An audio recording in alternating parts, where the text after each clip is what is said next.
My name is Samyuktha Mahadevan, and I am a senior at the College of William & Mary.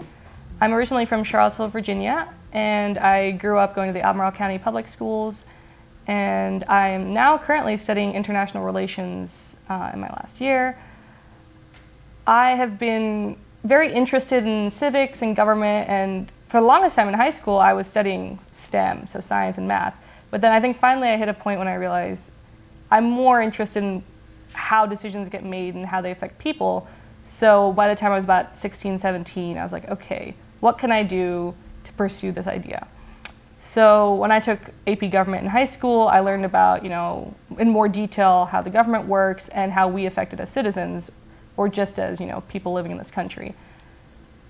Voting was one of the big things we talked about, and I remember very, very keenly how my teacher came into our classroom one day and was like, okay, the election's in November, any of you who are going to be 18 by that date or are already 18, you have to register to vote. And it wasn't presented to us really as an option. It was more like, this is your responsibility, this is your chance to actually express yourself politically. And it doesn't even mean that, oh, you have very polarizing opinions. It just means that this is your chance to have your voice represented in an official manner and that actually affects change. I know that it's not the most immediate thing that comes to mind for people, though, when they think about, politics or ways to get involved, because voting is not always taught as, this major thing we should always do. I think for a lot of people, they see it as only if you have very strong, ties to either the Democratic Party or the Republican Party can you go out and vote on an election.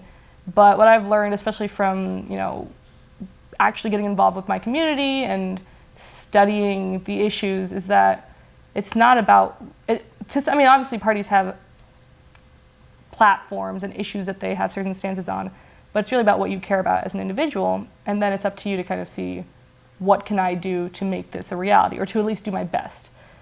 So for me, I think pretty early on, I remember finding myself more aligned to democratic ideals, and that also came, I think, strongly from the fact that I grew up in a household that was strongly affected by some Republican policies and the kind of area that I grew up in.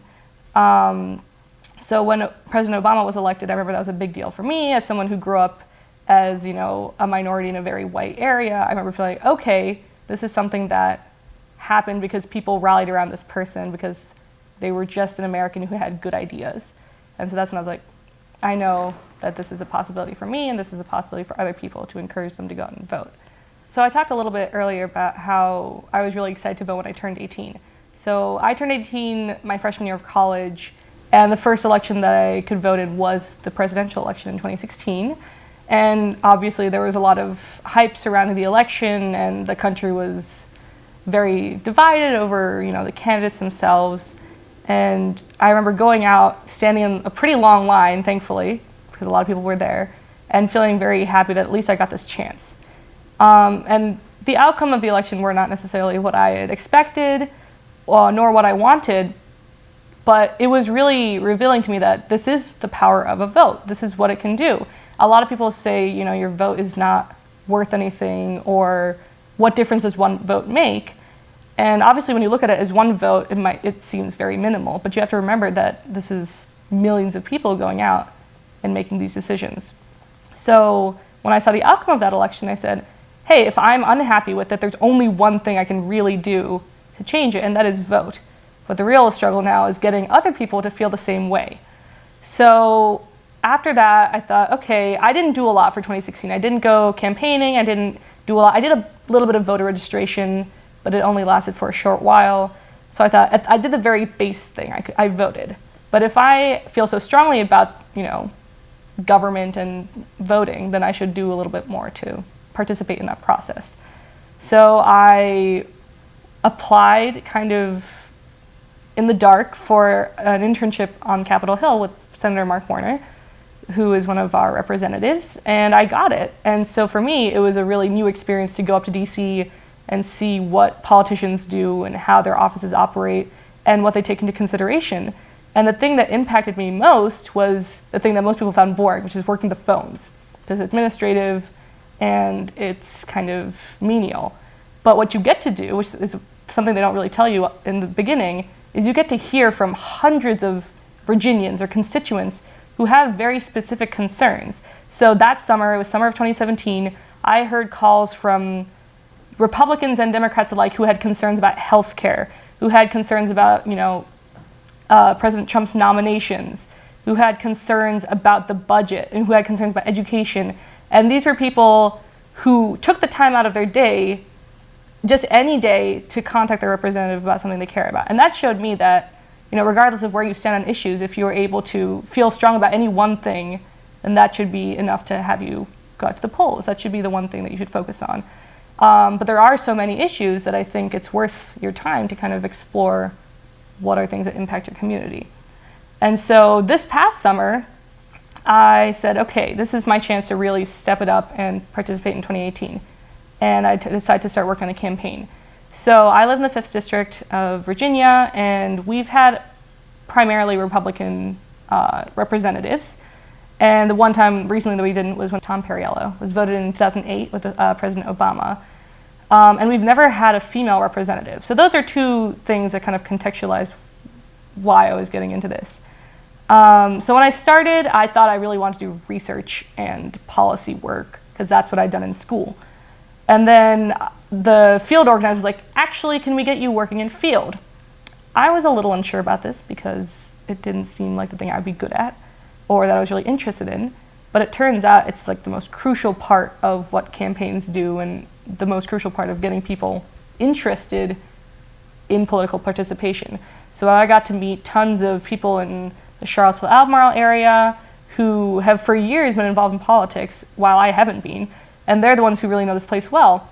So I talked to them about what they care about. And then I went knocking on hundreds of doors, talking to people, Democrats and Republicans alike, to see what they care about. And the one thing that we had to ask them as part of our job, but also just as a matter of doing our responsibility as Americans, was saying, are you planning on voting in the midterm elections? And a lot of people, it was a direct yes, because they were consistent voters. But some people, it was a maybe, or like, I don't know enough to vote. And I think that's something we feel a lot, like if we're not informed enough, we don't need to vote, or we shouldn't vote because we don't really know what we're voting for. And that's something that we, as like people on a campaign or people who are very engaged with politics, are trying to do, is to get people more aware of who's running, what they're running on. But it's also something that if you care about, the well-being of your community or certain issues, that you can do yourself. And so if you're unsure about voting, the first step I would say is inform yourself. So just look up where you live. There are a lot of websites that help people find out who their representatives are, who's running in their constituency.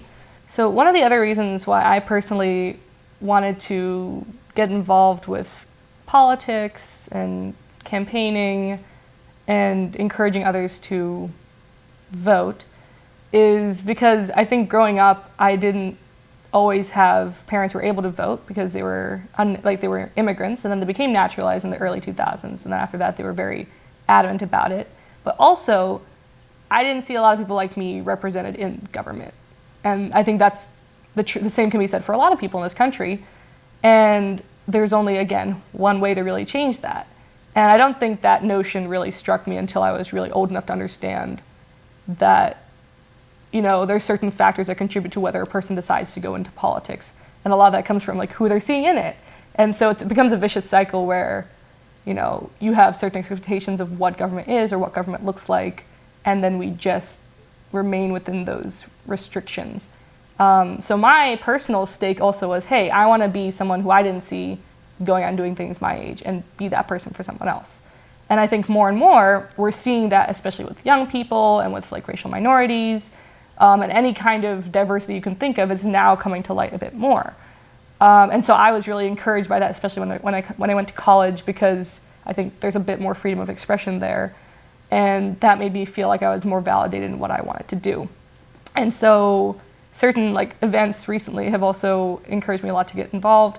So when I graduated from high school, the Supreme Court legalized gay marriage, and that was a big kind of issue that was prevalent when I was growing up, was like, gay rights.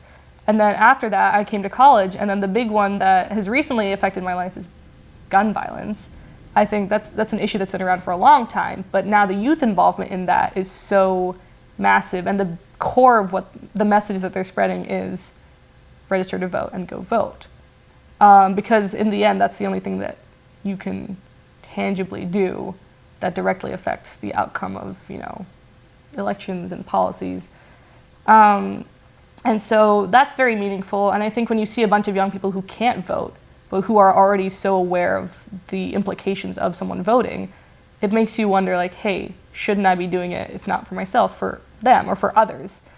I think there is a tendency to look at a vote as something that is for the greater good.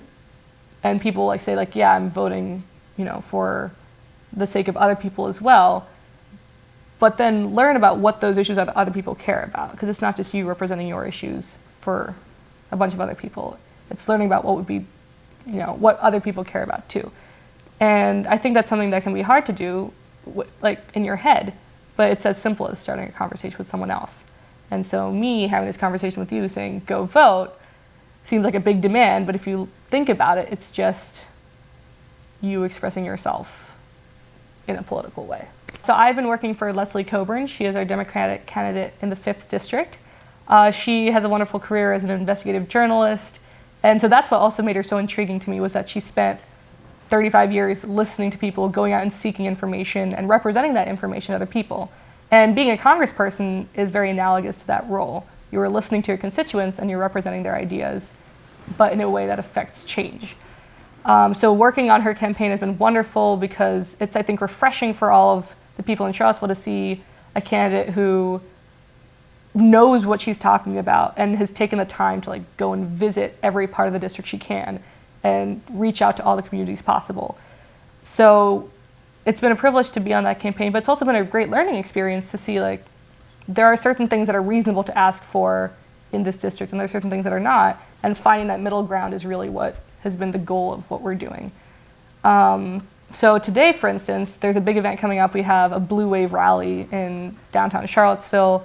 And what we're really trying to do is just appreciate all the people who have already contributed their time and their effort into getting people engaged with this race. And it's encouraging folks who may be tangentially, associated with this campaign or just with Democrats or just with politics in general, to act on, their desire to be part of this movement, to actually go out and inform people about the election, inform people about Leslie and what issues affect this district, and then get them to go and actually vote. I think that that's a huge part of what we need to do, is just keep encouraging people, because it can be a split decision the day of for someone to say, I guess I'll go vote. It might not be something they're planning ahead for 2 years since the last election. So what we're trying to do today is just tell people, you've been doing an amazing job so far. We wouldn't be this far without all the energy that we've carried since 2016, but we need that to push further and to spread to more people by November 6th. So I'll be giving a field pitch there to tell people about ways to get involved with the campaign in particular. But again, at the heart of this is just telling people, go out, reach out to communities and tell them how they can get involved, how they can vote, and where they can vote, and all of those nitty-gritty details that go along with that. You wouldn't want something as insignificant as, or well, not insignificant, but as small as a polling location, or not knowing the polling location, to stop someone from having their voice heard. So that's what we're all about. That's what we're doing today. But that energy has been something that we've been gathering for the last several months. And to participate in it is so satisfying. And we want to give that satisfaction to everybody who votes. Because even if an outcome isn't necessarily what you want, you know that you've done your part to, contribute to society. And as American citizens, that's a privilege that we should be really thankful to have. And it's a right that we should exercise. And we should exercise very regularly, because elections don't just happen every 4 years for a president. They happen like this year for your congresspeople. They happen at the state level for your delegates, for your governor, or even, at the local level. So I think that what you can do with your vote is so powerful. And so please do well by yourself and for your community by going out and exercising that right.